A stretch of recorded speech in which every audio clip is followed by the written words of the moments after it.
গ্রাম বাংলার যে ঐতিহ্যবাহী পাটকুয়া, এই পাটকুয়াতে যে সংযোগগুলো আমরা দিয়ে থাকি বাথরুমের ময়লার লাইনের, সে সংযোগটুকু আমরা কিভাবে দিয়েছি দুইটা বাথরুমের অবশ্য দেখাবো। আর এই সংযোগটি কিন্তু হয়েছে ওয়াইটির মাধ্যমে, এবং ওয়াইটির মাধ্যমে কিভাবে সংযোগটা দেওয়া হয়েছে, এই যে সেই পাটকুয়া, গ্রাম বাংলার যে ঐতিহ্যবাহী পাটকুয়া, এই পাটকুয়া। আর এই পাটকুয়াগুলো খনন করা হয় অনেক গভীর করে। আর এই গভীর খনন করার পিছনে একটাই উদ্দেশ্য রয়েছে, যেন এই কুয়াটা কখনো ভরাট না হয়। অর্থাৎ এই যে বালু দেখতে পাচ্ছেন, এই বালু অবধি পর্যন্ত কিন্তু এই পাটকুয়াটা খনন করা রয়েছে। অর্থাৎ 26 থেকে 27 ফিট খনন করা হয়েছে এই পাটকুয়াটি। এখানে রিং রয়েছে, দেখেন রিং দেখতে পাচ্ছেন, প্রত্যেকটা রিং কিন্তু 1 ফিট করে রয়েছে। তাহলে প্রত্যেকটা রিং যদি 1 ফিট করে রয়েছে, তাহলে যে কয় ফিট খনন করবেন সেই কয় ফিটের উপর ভিত্তি করে কিন্তু রিংগুলো লাগবে। কিন্তু এই রিংগুলোর কিন্তু আবার প্রকারও রয়েছে। যেমন ধরেন এই রিংটা রয়েছে 36 ইঞ্চি, অর্থাৎ 3 ফিট রয়েছে এই রিংটা। এই রিংগুলো কিন্তু 52 ইঞ্চি বা 30 ইঞ্চি এগুলো পাওয়া যায়। এগুলো কিন্তু বাড়িওয়ালাদের মতের উপরে এই রিংগুলো কিনে থাকে তারা। আর এখানে যে আমরা সংযোগগুলো দিই, এই সংযোগগুলো আসলে দিতে হয় আমাদের খুবই ভেবে চিন্তে। যেমন ধরেন এখানে এই ভবনের 2টা বাথরুম রয়েছে। 2টা বাথরুম কিন্তু আমরা ফ্লোরিং করার পরে যে পাইপের পয়েন্টগুলো রেখেছিলাম, সেখান থেকে যে সংযোগটা আমরা দিয়েছি, সেই সংযোগটা আমরা কিভাবে দিয়েছি ওয়াইটির মাধ্যমে, সেটা অবশ্যই আপনারা বুঝতে পারবেন। দেখেন আমরা আসি এখানে, প্রথম একটা বাথরুমে আসি। এই যে এই একটা বাথরুম, এই বাথরুম থেকে কিন্তু আমরা কি করেছি, এখান থেকে কিন্তু আমরা এই পয়েন্ট থেকে এখানে আমরা ডোরটি ব্যবহার করেছি। ডোরটি সাধারণত এই জন্য ব্যবহার করা হয়, এই যে দেখেন আমরা কি করলাম, ডোরটা কিন্তু খুলে নিলাম। নেওয়ার পরে এই যে যে জায়গাটা রয়েছে, এই জায়গা দিয়ে কিন্তু এই যে এই দেওয়ালের পাশে কিন্তু রয়েছে লং ট্রাপ। আর লং ট্রাপ যেহেতু রয়েছে, আমরা যখন এই ডোরটা খুলবো, লং ট্রাপের ভেতরে যদি কোনো কিছু আটকায়া যায় বা জ্যাম বাজে, সেই ক্ষেত্রে কিন্তু আমরা এই ডোর খুলে কিন্তু সমস্যার সমাধান করতে পারবো জ্যামের ক্ষেত্রে। খালি শুধু জ্যামের ক্ষেত্রে না, এই ডোরটা এমন একটা জায়গা, এই ডোর খুলে কিন্তু আমরা প্রত্যেকটা জায়গাতে কিন্তু পালস করার একটা ভালো বিধি ব্যবস্থা করতে পারবো। এই জন্য কিন্তু এই ডোরগুলো আমরা এখানে ব্যবহার করি। আমরা কিন্তু ফেসবুকে অনেকেই ভিডিও দেখি, যে অনেকেই মন্তব্য করে যে ডোর ব্যান আর ডোরটি এগুলো ব্যবহার করা যাবে না। ডোর ব্যান, ডোরটি ব্যবহার করলে কি হবে, যে পানি নিকাশ করবে বা মল নিকাশ করবে। সেক্ষেত্রে করণীয় কি? অনেকেই সাজেস্ট করে যে প্লেন ব্যান ব্যবহার করবেন, প্লেন টি ব্যবহার করবেন, ওয়াইটি ব্যবহার করবেন, কিন্তু ডোর ব্যান, ডোরটি ব্যবহার করা যাবে না। আমি জিজ্ঞেস করলাম, ভাই ডোরটি, ডোর ব্যান কেন ব্যবহার করা যাবে না? সে বলতেছে যে নিকাশ করবে, সেই জন্য ব্যবহার করা যাবে না। আরে ভাই, এইগুলো ফিটিংস যারা তৈরি করছে তাদের কি মাথায় এতটুকু বুদ্ধি নেই? হ্যাঁ, তাহলে ডোর ব্যান্ড ডোরটি কেন তৈরি করলো তারা? হ্যাঁ, কিন্তু যাদের মাথায় দেখবেন সীমিত কিছু বুদ্ধি রেখে কাজ করে, এই সীমিত অল্প বিদ্যা শিখে তারা কাজ করে এসে বলে যে প্লেন ডোর ব্যান্ড ডোরটি ব্যবহার করা যাবে না। আমি মনে করি যারা এই মন্তব্যগুলো করে তারা আসলে মূলত প্র্যাকটিক্যালি কোনো মিস্ত্রি না। আমরা যেহেতু এই কাজগুলো করি, এই যে ডোরগুলো ব্যবহার করা হয়, ডোর যখন আমরা ব্যবহার করব ভাই, এখান থেকে পালস করা কিন্তু অতি সহজ। তাতে পানির লাইনে হোক আর মলের লাইনে হোক, দুটা লাইনের ক্ষেত্রে অবশ্যই গুরুত্বপূর্ণ যে জায়গাগুলো থাকবে, এই গুরুত্বপূর্ণ জায়গাতে কিন্তু অবশ্যই ডোর ব্যান ব্যবহার করা আবশ্যক। এই পয়েন্ট থেকে কিন্তু লাইন কিভাবে বের করছি, ডোরটি, তারপরে নিচে কিন্তু রয়েছে প্লেন ব্যান। তাহলে এখানে কেন প্লেন ব্যান ব্যবহার করলাম, এটা কিন্তু একটা প্রশ্ন। প্লেন ব্যান এই জন্য ব্যবহার করা হলো, যেহেতু পাশাপাশি আরেকটা ওই পাশে কিন্তু বাথরুম রয়েছে, ওই বাথরুম থেকে কিন্তু এই বাথরুমের 2টার সমন্বয়ে কিন্তু এক জায়গাতে সংযোগ দিতে হবে।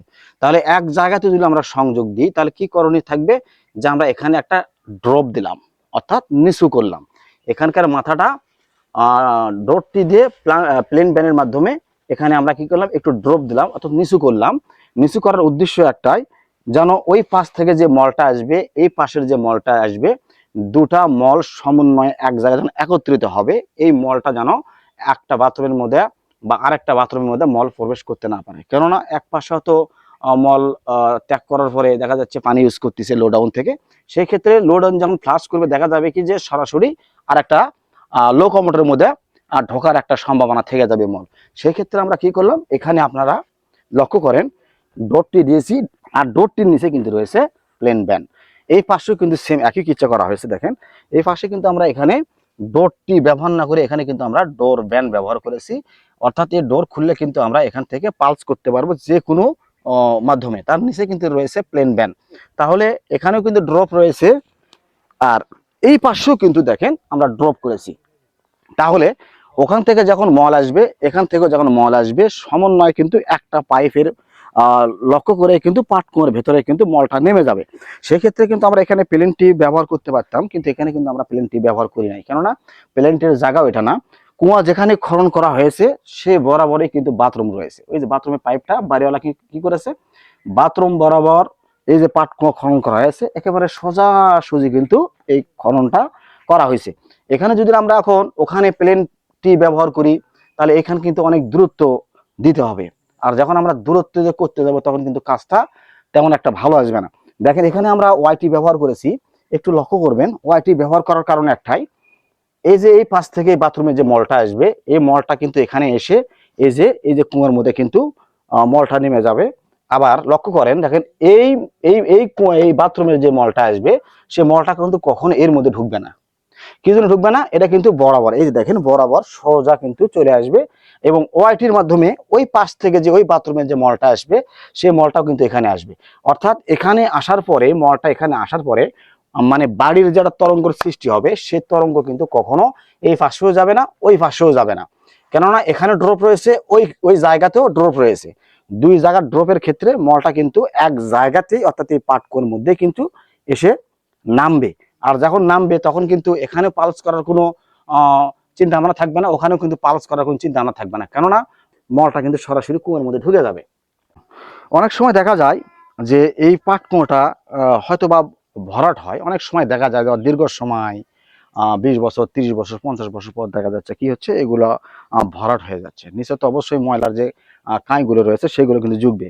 কিন্তু আমরাও একটা জিনিস লক্ষ্য করবো, যখন আমরা সংযোগ দেবো, এই সংযোগ দেওয়ার পরে এই যে অবশিষ্ট যে আমরা পাইপের টুকরো রেখেছি, এই শর্ট টুকরা আমরা কতটুকু রাখবো, এটাও কিন্তু লক্ষ্য রাখতে হবে। কেননা এরপর আমরা কি করব, এটা গাঁথুনি করে এরপর নিরাপত্তার স্বার্থে আমরা ঢাকনা ব্যবহার করব। আর যখন এটা ভরাট হবে তখন কিন্তু ঢাকনা আমাদের অবশ্যই তুলতে হবে। আর ঢাকনা যখন আমরা তুলবো তখন এর মধ্যে যে আমরা পাম্প বা যেটা ইউজ করব ময়লা ওঠার জন্য, সেক্ষেত্রে যেন কখনো আমাদের এই পাইপটা না বেজায়, এটাও কিন্তু লক্ষ্য রাখতে হবে।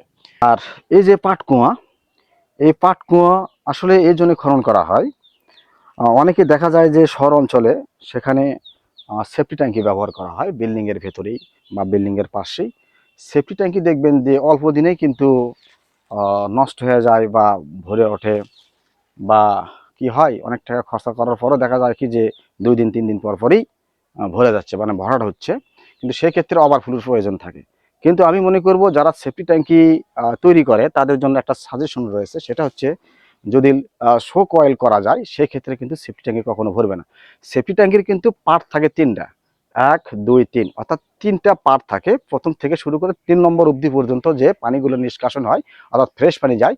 3 নম্বর থেকে যদি আমরা এখানে একটা কুয়ো যদি এইভাবে কুয়ো খনন করে সেখানে যদি আমরা শো কয়েল করে দেওয়া হয়, সেক্ষেত্রে কিন্তু সেফটি ট্যাঙ্কিও কখনো ভরবে না। আর সেফটি ট্যাঙ্কি যখন ভরে যায় তখন সেক্ষেত্রে দেখা যায় অনেকেই ওভারফ্লোর জন্য বাইরে বের করে দেয়। আর বাইরে যখন বের করে দেবে তখন কিন্তু এটা দূষণ হবে, পরিবেশ দূষণ হবে বা পরিবেশ নষ্ট হবে। আমরা কখনো চাইবো না যে পরিবেশ নষ্ট হোক। আমরা এইরকম একটা পাটকুয়ো খনন করব, সেখানে আমরা এই যে অবশিষ্ট যে পানিটা, ওভারফ্লোর যে পানিটা আমরা কিন্তু শো কয়েলের মাধ্যমে কিন্তু নামাতে পারবো। আর যখন শো কয়েলের মাধ্যমে আমরা নামাতে পারবো সেই ক্ষেত্রে কিন্তু পরিবেশ কখনো দূষণ হবে না। আর গ্রাম বাংলার দেখবেন এই যে ঐতিহ্যবাহী যে পাটকুলো কুয়োগুলো রয়েছে, এই কুয়োতে দেখবেন যে বেশিরভাগই গ্রামের মধ্যে কিন্তু এই পাটকুয়ো বেশি দেখা যায়। আর পাটকুয়ো খননের করার কারণ একটাই, এই পাটকুয়ো কিন্তু সহজে ভরাট হয় না। আর এখান থেকে কিন্তু ওভারফ্লো করা লাগে না, কেননা বালু অবধি পর্যন্ত খনন করা থাকে। আবার অনেকেই জিজ্ঞাসা করে যে ভাই যে পাটকুয়ো খনন করছেন, এই যে বালু অবধি পর্যন্ত খনন করছেন, এই বালুর মধ্যে যে পানি নিষ্কাশন হচ্ছে, এই পানিটা কি আসলে আমরা যে খাচ্ছি টিউবওয়েল অথবা সাবমার্সিবল পাম্পে যে পানি, নিচ থেকে যে পানি আমরা উঠাচ্ছি, খাবার পানিগুলো উঠাচ্ছি, এগুলো কি আসলে দূষণ হচ্ছে কিনা?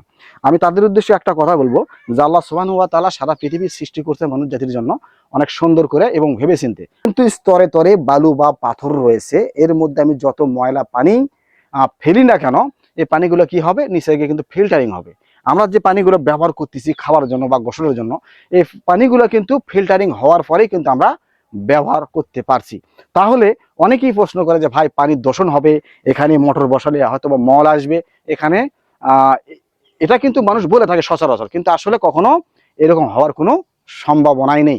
আপনারা নিশ্চিত থাকতে পারেন, আপনারা পাটকুয়া যত গভীর করেই খনন করেন না কেন, কখনো আপনার টিউবওয়েল বা সাবমার্সিবল পাম্প থেকে পানি কখনো ময়লা দূষণ পানি আসবে না, এটা নিশ্চিত থাকতে পারেন।